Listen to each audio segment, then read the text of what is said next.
Hey, it's Chris. WWDC came and went, and I noticed a lot of people talking about how disappointed they were with the iPads. So, we're going to talk a little bit about that. As somebody who talks about the iPad a lot, I figured that you guys would like to hear somebody's opinion, at least rounding this stuff up, kind of giving it some context, expressing where the disappointment is legitimate, and also expressing like, no, hey, here's where you should be pretty happy about things. So before we get into it, I'm just going to address the mic. People are like, what's up with the mic? I'm kind of reviving my podcast, and this has to do with that, number one. And as part of that, I'm really tired of everybody having the SM7B in every podcast. So I want to do something a little bit different, and it's nice to get out from behind the desk. I guess you can get over it. It's not a big deal. It's DJ Chris for the day, whatever. Okay, so iPad disappointment. I think there's kind of two strands of disappointment. The first strand of disappointment here is people who are like, I just bought this M4 iPad Pro, and it's got all this power, and I was really waiting for something crazy to come out of WWDC to, quote unquote, make this purchase feel worth it. I've definitely seen the comments where people are like, we got a calculator for the iPad. That was the iPad announcement. Well, that wasn't the iPad announcement, but I definitely understand the sentiment, okay? I get it. And I guess before we hash that all out, the other strain of disappointment that I'm noticing is a group of people who don't really even crave anything brand new. They just want what already exists to be improved upon. And they felt like they got let down because the things that they wanted to see improved didn't really see any updates. So for instance, things like the Files app, they wanted that changed, in their mind improved. Things like multitasking, that didn't change, and they wanted it to be improved. Now, for everyone who's disappointed that the new iPad Pros don't have some crazy new Pro app or something that's going to make use of the M4 from Apple or whatever, there's a ton of people who are like, hey, my older hardware isn't going to be able to do some of this Apple Intelligence stuff, and I'm really bummed out. I think that legitimately some of the Apple Intelligence stuff is going to be a productivity game changer. Now, I don't throw that word around lightly. What I mean is, literally, it will change the way that you do some of your workflows when it comes to productivity, being able to get more done, do things faster, better, maybe with more enjoyment. That's a nice touch, that's something that Apple's good at. A lot of the Apple Pencil updates, where it's using artificial intelligence to do things like redo your handwriting to make it look more neat, I guess, more legible, where you've got this live audio transcription happening, and then you can just have it summarize, your meeting notes, your class notes, or whatever. And yes, the calculator with the calculations features. Like, there's some stuff that happens with the artificial intelligence that Apple announced that has to happen locally that isn't offloaded to the cloud, where you do need a lot of processing power. And it's going to make good use of that new chip. Now, I know it's not like a crazy video game, right, that's going to push things to the limit, or like I said, some crazy app. The thing is, I'm racking my brain trying to figure out, like, what is the silver bullet use case or thing that people were craving, that you got this new iPad Pro, got this gray screen and everything, and the chip.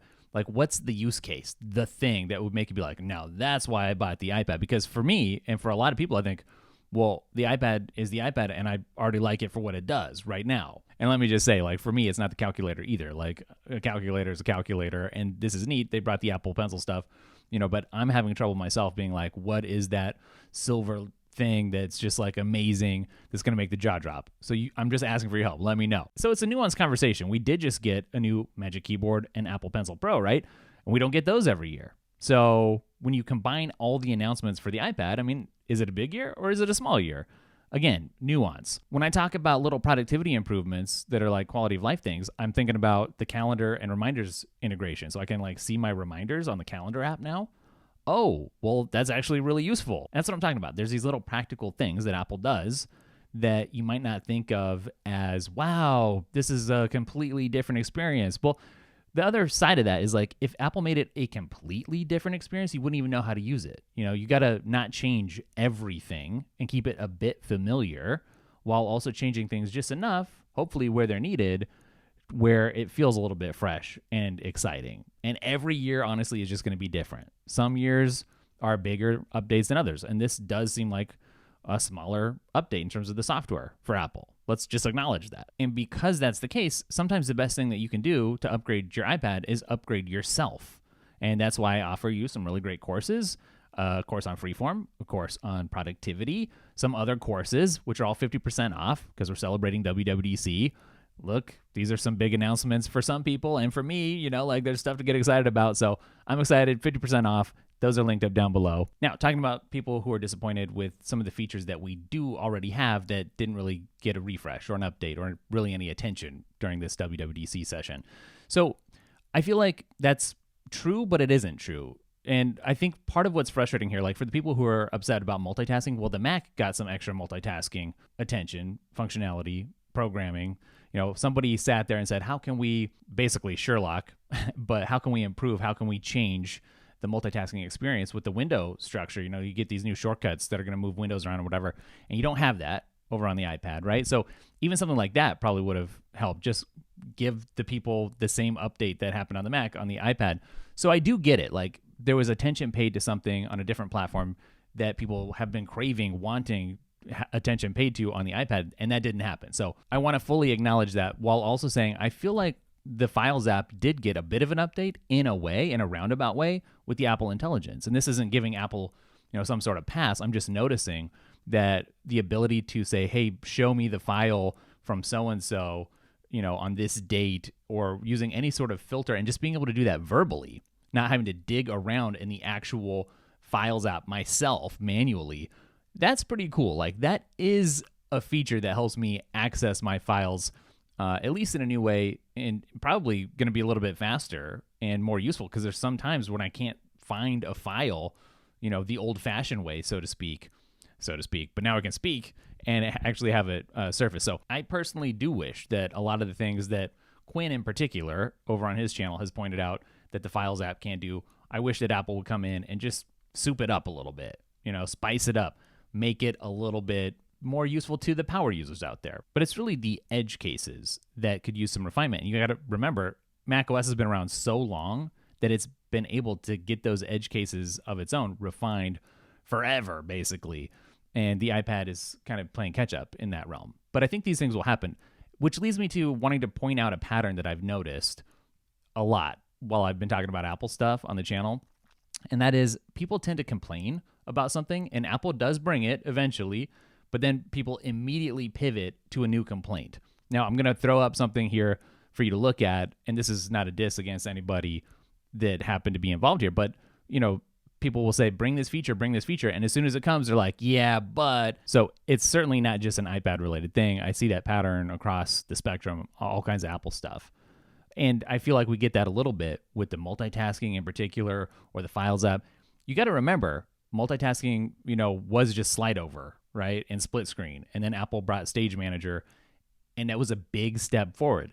It's not where everyone feels like, that's perfect, right? Especially the Mac people who are like, I'm just used to doing it a different way. External monitor support, that used to not be a thing, and it's a thing now, right? And that one largely nobody is complaining about. It's really just the Files app and multitasking that people feel need to get massaged a little bit to get brought up to where they want it. But that being said, I think the overall thing here, the fact that people are having these complaints in the first place, is indicative of a device that people really like. They see so much potential, they get a lot of enjoyment out of it, and they just want it to be better.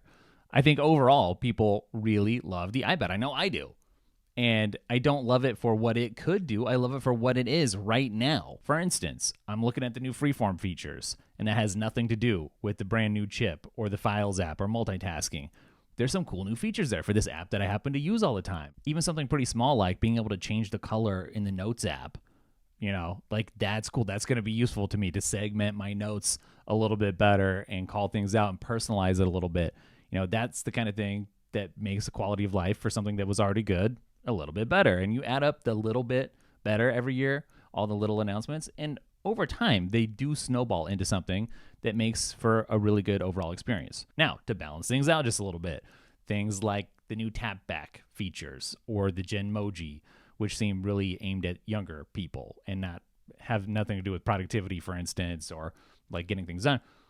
That seems like almost a waste of time to a lot of people, right? And they're like, why couldn't you have put the effort that went into those things into the stuff that's going to move the needle for me as a power user or as somebody who's trying to get like real work done, quote unquote. And partly some of the, I think, perceived frustration for people just has to do with the way that Apple approaches features. Like they're looking for practical use cases, and sometimes that means stuff flies under the radar a little bit. You've got this game mode on the iPad Pro, which I hope to not use ever because I don't have time to be doing all this gaming.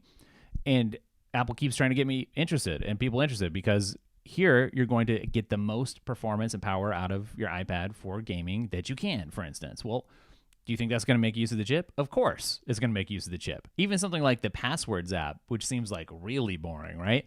Well, we all use passwords and now passkeys all the time.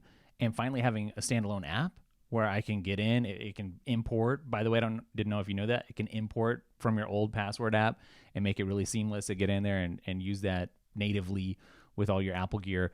Like, that's a real quality of life improvement. It's not exciting, I get that, but it does make life easier and better and nicer, you know? And one thing I want to point out is, like, it really depends on your context. Some people haven't upgraded their iPad since, like, 2010 or, like, 2014 or 15, and they just got the new iPad.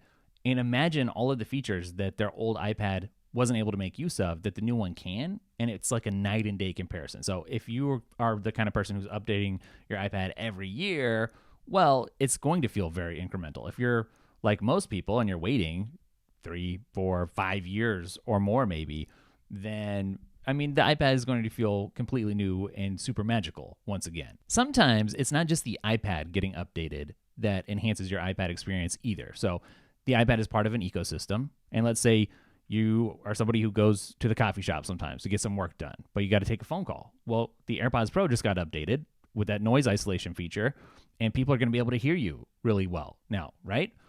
And if you're on your iPad having a Zoom meeting or a Teams meeting or doing some FaceTiming or something, that actually makes a big difference for you as an iPad user. Kind of related to that, I actually made a video on creating the thing that only you can create a little while ago, and actually got like very low views. I don't know why, because I've never had better comments ever on a video. People had like tears, they were telling me, in their eyes.